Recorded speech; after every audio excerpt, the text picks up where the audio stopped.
كيف بتأثر الحرب الإيرانية الأمريكية الإسرائيلية على عملية السلام اللي عم بتصير بين حزب العمال الكردستاني والحكومة التركية؟ فوفقا لآخر تقرير لوكالة رويترز قبل أيام، أنه التقرير بيوضح أنه عن تأثير واندلاع الحرب في إيران على العملية التفاوضية، عملية السلام التاريخية اللي بتصير بقيادة زعيم حزب العمال الكردستاني عبد الله أوجلان والحكومة التركية، حيث هذه الحرب أدت إلى جمود شبه كامل في المفاوضات أو التقدم، وأنه عدم الاستقرار الجيوسياسي المفاجئ دفع الطرفين إلى التمسك بمواقفهما والتشدد، مما أصاب الخطة أو خطة المصالحة بالشلل. طبعا هناك مأزق أساسي بين الطرفين، فحكومة أردوغان أو الحكومة التركية تطالب بنزع سلاح حزب العمال الكردستاني بالكامل والتحقق من صحة ذلك قبل إجراء أي تعديلات قانونية موعودة، حيث أفادت الاستخبارات التركية بأن حزب العمال الكردستاني لم يتخذ خطوات جادة لإلقاء السلاح منذ إلقاء السلاح الرمزي وحرق الأسلحة عام 2025 في إقليم كردستان العراق. بالجانب الآخر يرى حزب العمال الكردستاني أنه نزع السلاح دون ضمانات قانونية مسبقة من قبل البرلمان ومن قبل حكومة أردوغان هو أمر غير عقلاني في ظل وجود الصواريخ والطائرات المسيرة اللي بتحلق فوق المنطقة. وكمان انه القيادي مراد قرلان صرح بأن هاي الخطوة إذا ألقوا سلاحهم ستجعلهم معزولين ومكشوفين تماما، وبالتالي قد تقوم تركيا بتصفيتهم نهائيا. طبعا التأثير الجيوسياسي، انه الاحتكاك الجيوسياسي اللي عم يصير على الحرب على إيران ومنع الغزو البري، فتركيا صرحت، المخابرات التركية كشفت انه في مخطط امريكي اسرائيلي انه لتقديم الدعم للمقاتلين الكرد، قوات البشمركة الكردية من كردستان روجهلات إيران اللي هن موجودين بإقليم كردستان العراق، وأنه المخابرات التركية قدرت تحبط هذا المشروع الأمريكي الإسرائيلي لاستخدام هؤلاء المقاتلين البشمركة للتوجه إلى داخل إيران والقيام بعمليات عسكرية وقتال الحرس الثوري الإيراني. طبعا في معلومات أنه أردوغان أجرى ضغوطات واتصالات مع إدارة ترامب، واعتبرت أن هذه الوسيلة أو هذه الخطة هو خط أحمر ويهدد مصالح الأمن القومي التركية، وبالتالي قامت تركيا بتعزيز تواجدها العسكري على الحدود، وقامت بعمليات تحصينية ومراقبة الحدود، وأبلغت قيادة إقليم كردستان العراق وتهددتها بشكل مباشر بعدم التورط أو دعم بيشمركة كردستان إيران أو أي مصالح أو أجندة أو استراتيجية أمريكية إسرائيلية. وشفنا إنه التخبيصات اللي ترامب صرح عنها إنه بعت أسلحة للمقاتلين الكرد، ولكن جهة كردية قامت بسرقتها. طبعا هاي ترامب عم يحاول ينتقم من الكرد، لأن الكرد حقيقة أكراد إيران، قيادات الأحزاب الكردية الإيرانية اللي التقت بإدارة ترامب قبل شهور طالبوا بحظر جوي على مناطقهم داخل إيران، وأيضا تقديم مساعدات استخباراتية وجيوسياسية لوجستية، وأنهم على استعداد للدخول في معركة مع النظام الإيراني، شرط أنه أمريكا تعمل بعد إسقاط النظام الإيراني، تعمل إيران ذات نظام فيدرالي، وأنه الشعب الكردي في كردستان إيران يحصل على الحكم الذاتي ضمن هذا النظام الفيدرالي. وهذا الشيء ترامب رفض هذا الشيء، إدارة ترامب، ورفضوا يقدموا أي ضمانات سياسية دبلوماسية للكرد، ولذلك الكرد رفضوا القيام بأي عمليات عسكرية ضد النظام الإيراني من دون وجود تغطية جوية وحماية أمريكية إسرائيلية لهم. وبعدها بعد هذه المفاوضات بين حزب العمال الكردستاني بأسبوعين، وتركيا اندلعت الحرب ضد النظام الإيراني. وبالرغم أنه كان هناك في توصية من البرلمان التركي بإصلاحات قانونية تشمل إنهاء تعيين الأوصياء الحكوميين على البلديات الكردية في تركيا وإعادة دمج المقاتلين السابقين من حزب العمال الكردستاني، ولكن لم يتم حتى هذه اللحظة اتخاذ أي إجراءات تشريعية بعد مرور هذه الشهور. طبعا حزب الشعوب الديمقراطية، حزب المساواة الشعوب الديمقراطية الكردي دم باري انتقد الجمود التركي وعدم جدية تركيا في تقديم تنازلات أو خارطة طريق لحل القضية الكردية في كردستان تركيا، ومعتبرين أن شرط الأتراك بنزع السلاح الفوري للمقاتلين حزب العمال الكردستاني غير واقعي، وأنه اتهم الحزب أردوغان بتجميد العملية لتحقيق مكاسب انتخابية. طبعا في الجانب الآخر الشارع التركي أيضا ضد محادثات السلام مع أوجلان، وحسب استطلاعات الرأي الصادرة عن معهد كوندا أنه 79% من المواطنين الأتراك يعتقدون أن الدولة أو حكومة أردوغان عم تخطئ في التفاوض مع زعيم الحزب المسجون عبد الله أوجلان، فأردوغان يواجه ضغوط كبيرة من الشارع التركي مع اقتراب الانتخابات المقرر إجراءها في العام المقبل، وحيث المسؤولين الأمنيين والاستخبارات التركية يؤدي أنه الانهيار التام لعملية السلام أو المفاوضات ممكن يؤدي إلى عودة إلى القتال والعنف الكارثي اللي يذكرنا بفشل عملية السلام بين عامي 2013 و 2015 بعد ما استعمل أردوغان الأصوات الشعب الكردي في تركيا وخذل الشعب الكردي هناك ولم يفي بوعوده بإصلاحات وحل القضية الكردية، وعاد إلى القتال ضد حزب العمال الكردستاني. ومشان هيك انه رجع الحزب وتركيا الى القتال المسلح. طبعا هناك اصوات كردية شديدة في جميع اجزاء كردستان، في ايران وفي سوريا وفي العراق وحتى داخل كردستان تركيا تنتقد هذه العملية المفاوضات، بالرغم انه الجميع رحبوا بعملية السلام على امل وقف العنف بين الطرفين، وانه ممكن تركيا تفهم انه ما فيها تقضي على الشعب الكردي في كردستان تركيا، وانه لازم تحل القضية الكردية بشكل ديمقراطي ودستوري، وكونه انه تركيا نص سكان عدد تركيا هن من القومية الكردية اكثر من 30 مليون نسمة. طبعا تركيا عم تستعمل الورقة الكردية ومفاوضاتها مع حزب العمال الكردستاني بسبب أنها تعيش الخوف والقلق من مشروع الشرق الأوسط الجديد، وأنه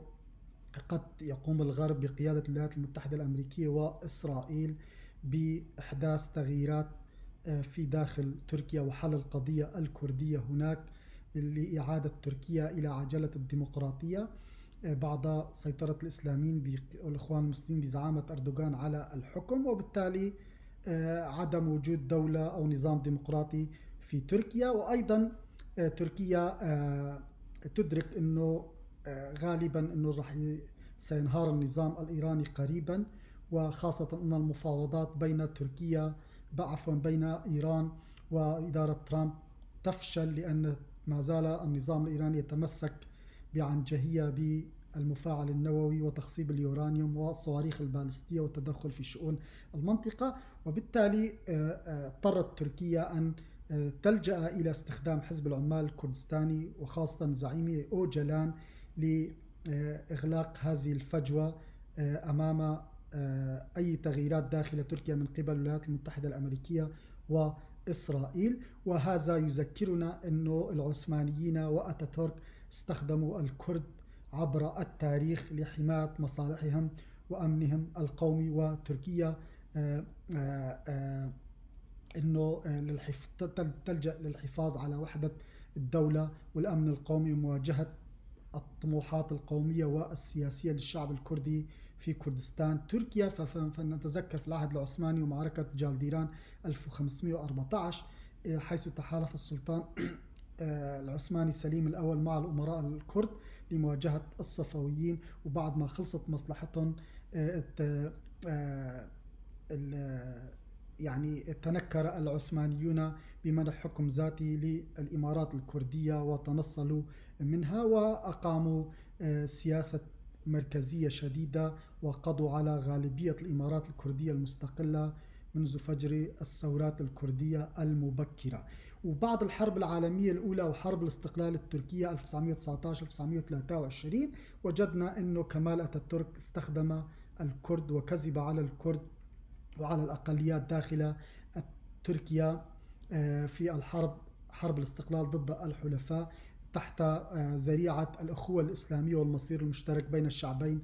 التركي والكردي. ولكن بالرغم أنه من قتال الكرد والعشائر الكردية وتقديم تضحيات بشرية لتأسيس الدولة التركية الحديثة، لكن أتاتورك خان الكرد وقتها ومن خلال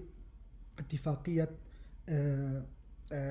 لوزان 1923. فاتفاقية لوزان 1923 كان لأتاتورك له تأثير أنه جعل اتفاقية لوزان وعبر الغرب أنه تكون بديلة عن اتفاقية سيفر 1920 السابقة اللي نصت على إمكانية قيام دولة كردية في تركيا. وبالتالي نجح أتاتورك وبخيانة الغرب وحينها بالقضاء على اتفاقية سيفر واستبدالها باتفاقية لوزان 1923 وتجاهل الحقوق الكردية، وبالتالي حتى عدم الاعتراف بهم كشعب أو أقلية داخل تركيا.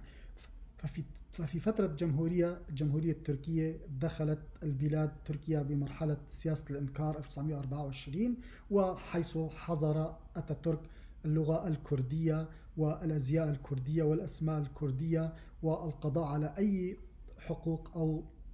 طموحات كردية سياسية داخل تركيا، حيث تبنى شعار كل مواطن في تركيا هو تركي. وبالنتيجة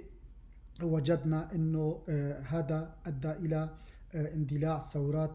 كردية كبرى مثل ثورة الشيخ سعيد 1925 وثورة آرارات وأحداث ديرسم 1937 والتي قمعت من قبل الدولة التركية بالقوى العسكرية الصارمة. بعد دخلت تركيا في مرحلة جديدة هي الصراع مع حزب العمال الكردستاني تشكل 1984. هذا الحزب اللي يعني حمل السلاح وبدأ بالكفاح المسلح مطالبا بالحكم الذاتي والاستقلال لكردستان عن تركيا، ولكن تراجع الحزب عن هذا بعد سنوات من القتال الدامي ودخل في عملية السلام بين 2013-2015. وكان أردوغان نتذكر أنه أطلق عملية السلام لحل القضية الكردية سلميا، وبالرغم من مساعدة الزعيم الكردستاني مسعود البرزاني وحكومة إقليم كردستان لهذه العملية، إلا أن أردوغان تنكر لها بعد أن فاز في الانتخابات، ولجأ أيضا إلى حرق القرى الكردية والتنكر للحقوق الكردية والقضاء على الطموحات الكردية ومنع اللغة الكردية وكل شيء ما يتعلق بالحقوق الثقافية، حتى أن البرلمانيين الكرد اللي كانوا بالبرلمان لجأ أردوغان إلى اعتقال العشرات منهم أو المئات منهم العشرات منهم بحجة أنهم يناصرون الإرهاب وأنهم مع حزب العمال الكردستاني. أيضا قام حكومة أردوغان بعزل رؤساء البلديات الكردية في مناطق الكردية وتعيين أتراك أو ما يسمى بالقيوم بدلا من رؤساء البلديات الكردية. طبعا كل شيء اللي صار انه منذ الحرب الامريكية الاسرائيلية على النظام الايراني انه رجع اردوغان لاستخدام الورقة الكردية واستخدام حزب العمال الكردستاني بحجة السلام واستخدام عبد الله أوجلان المسجون منذ 29 عاما والتصريحات المنسوبة لأوجلان حتى هذه اللحظة لا تخدم القضية الكردية بشيء، وبالعكس تضع تضحيات حزب العمال الكردستاني ودماء شهدائه في خدمة أجندة تركيا وحماية الأمن القومي التركي وحماية حدود تركيا سواء داخل تركيا أو أيضا تأثيرها بات واضحا على الشعب الكردي وقضيته في كردستان سوريا. ووجدنا كيف أنه بالتنسيق مع إدارة ترامب أيضا وتوم باراك اللي ساهموا بالقضاء على الإدارة الذاتية تحت ما يسمى بعملية الاندماج الديمقراطي والإدارة المحلية، اللي حسب التسريبات أنه أوجلان دعا مظلوم عبده وقيادات الإدارة الذاتية من حزب الاتحاد الديمقراطي في سوريا أنه يقبلوا بهذا الشيء بالاندماج ويتنازلوا لحكومة أبو محمد الجولاني أو أحمد الشرع. وهذا الشيء سلبي كتير على القضية الكردية سواء في كردستان تركيا أو في كردستان سوريا. طبعا كل هذا الشيء له خلفيات مرتبط بمخاوف تركيا بتغييرات في الشرق الأوسط بعد إسقاط النظام الإيراني في المستقبل، وأنه الهواجس بين طهران وأنقرة هي هواجس أمنية مشتركة حيال القضية الكردية سواء في إيران أو في سوريا أو في العراق كردستان العراق أو في كردستان تركيا. وهذا الشيء دفعهم للتنسيق المكثف لإحباط أي محاولات غربية أو إسرائيلية أو أمريكية لتوظيف القضية الكردية في صراعات المنطقة، وبالتالي إحداث تغيير جديد وخرائط بعد نهاية سايكس بيكو. طبعا التنسيق المشترك يتلخص في النقاط أنه إحباط المخطط الأمريكي الإسرائيلي وتوظيف القضية الكردية أو الطموحات الكردية في الشرق الأوسط سواء ضد النظام الإيراني أو ضد النظام أردوغان. فتركيا تتهم أنه لدى واشنطن إدارة ترامب وإسرائيل مساعي لتسليح المعارضة الكردية اللي لجأوا لكردستان العراق لفتح جبهة برية داخل إيران. وشفنا أنه فشلت كيف أنه أردوغان وتخبيصات ترامب اللي ما أعطى نون فلاي زون غطاء جوي وضمانات بحكم ذاتي لكردستان تركيا كردستان إيران وضمن نظام فيدرالي ديمقراطي تعددي لإيران فيما لو سقط النظام. وهذا سببه التدخل التركي الدبلوماسي والأمني بالضغط على إقليم كردستان العراق وأيضا بالضغط على إدارة ترامب. فبالتالي هواجس مشتركة وخوف مشترك بين أردوغان والنظام الإيراني لمنع تفكيك المنطقة وظهور خرائط جيوسياسية جديدة، وخاصة أنه ممكن يصير مصالحة بين دول الخليج العربي وإسرائيل، وبالتالي يصبح تحالف جيوسياسي أمني والخاسر الأكبر هن النظامين الإيراني والنظام التركي. وقد يدفعوا بالحلفاء الغربيين كونهم يعتبروا الكرد أو الشعب الكردي في المنطقة حلفاء طبيعيين وشركاء لدعم الحقوق الكردية طبعا حسب الهواجس التركية الإيرانية. وبالتالي تسعى تركيا لضمان وحدة أراضيها وإفشال أي مخططات أمريكية إسرائيلية غربية مستقبلية في تأسيس كيان كردي مستقل سواء في كردستان العراق أو داخل تركيا أو في سوريا أو في إيران. وهذا يشكل خطرا على مصالح تركيا. وبالتالي لجأ أردوغان والحركة القومية التركية بقيادة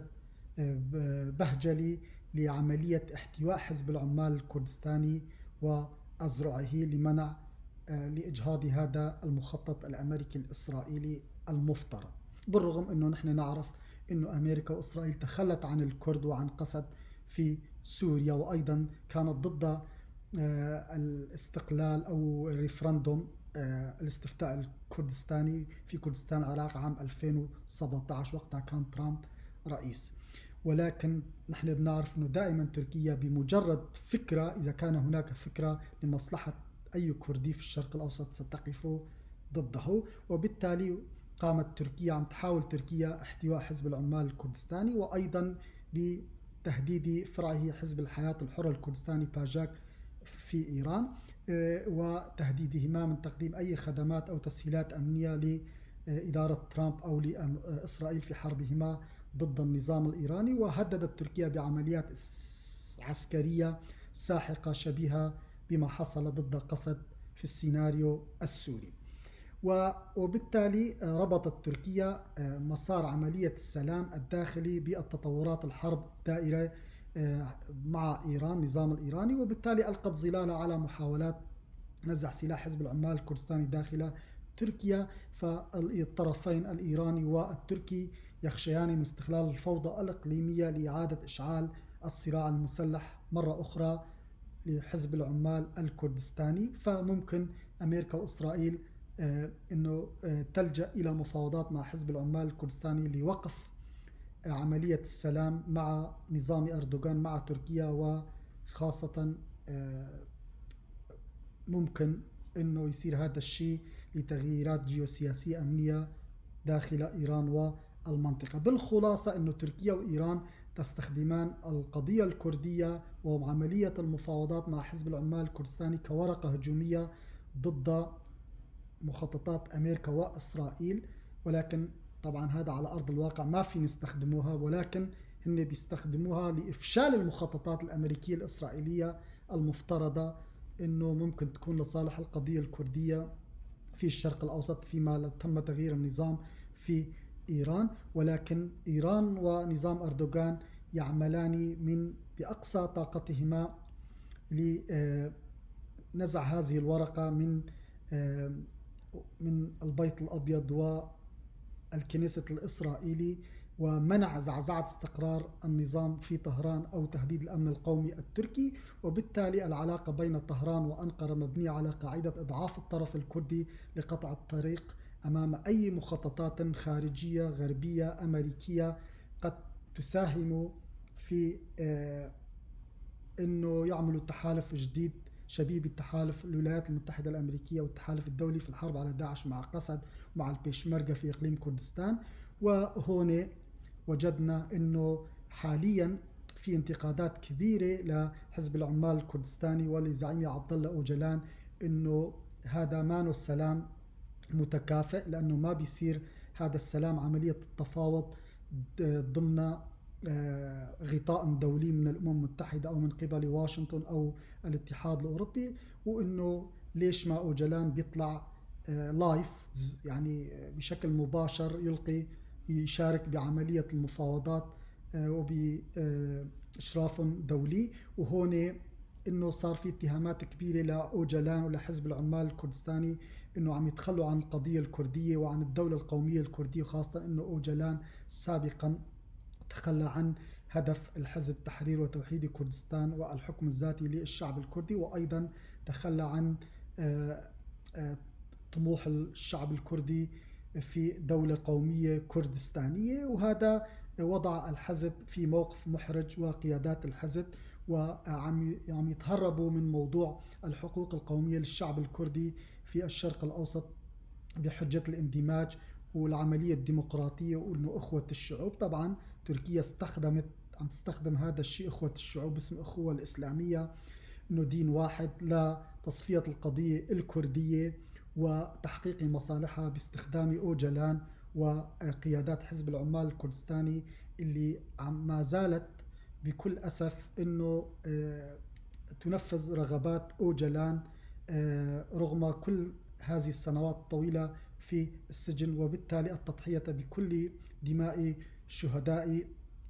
حزب العمال الكردستاني وشهداء كردستان وبالقضية الكردية وحقوق الشعب الكردي لصالح الأجندة الإيرانية التركية. والسؤال اللي بيطرح ذاته هون إنه العقلاء في حزب العمال الكردستاني هل رح ينجحوا إنه ما يقعوا بفخ المخابرات التركية، وإنه عم يتم استخدام ما يسمى بعملية السلام والاندماج الديمقراطي وأخوة الشعوب لأجل تصفية القضية الكردية وإجهاض نضالات شهداء الكرد وكردستان وأولهم شهداء حزب العمال الكردستاني. الكرة في ملعب حزب العمال الكردستاني وقياداتها الشريفة الذين لديهم فرصة لعدم وقوع في فخ المخابرات التركية أو لعبة أوجلان وتركيا.